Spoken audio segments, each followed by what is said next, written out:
This is my trip to the Norton Simon Museum, where I'm going to be looking at 3 different pieces of artwork relating to the history of the past. This is my admissions ticket to the Norton Simon Museum.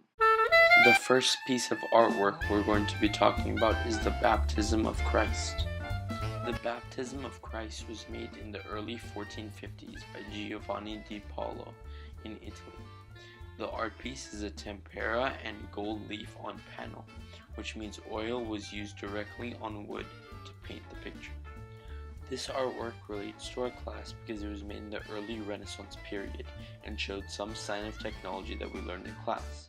For example, this artwork shows perspective, with the people along the bank of the river being one behind the other. Also, this line of people forms, along with the bank of the river, a geometric shape to Jesus, who is standing in the river.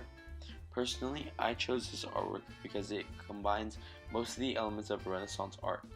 The artwork's geometric leading lines, combined with the newly founded technologies of painting on wood, as well as the use of perspective, display the new techniques founded in the Renaissance period.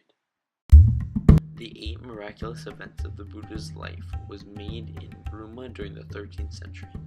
I found this artwork very interesting because the art shows the 8 main events of the Buddha's life, all surrounding the main event, the Enlightenment. The 8 events are the birth, the Enlightenment, the turning the wheel of the law, the taming the mad elephant, the descent to Sankashya, the miracles at Srivasti, a giving of alms to the Buddha from a monkey, and the Parinirvana, or the final death, signifying nirvana. These events relate to what we have previously learned about Buddhism as the main events in the Buddha's life. Lastly is Fidelity, a fresco made by Francisco di Gorgia Martini in 1485 in Siena. This piece relates to the Renaissance and shows some of the techniques utilized during this time period. One of these techniques is the S-curve, which can be clearly seen on the left side of the woman's body. There's also some symbolism in this artwork, with the woman holding her right hand and the dog on the bottom of the picture pointing its left paw towards the heavens. This shows a trust and loyalty between the master and the servant, as well as God and the devout. This symbolism would be important later, as the Protestant Reformation would only occur 3 decades after this fresco was finished.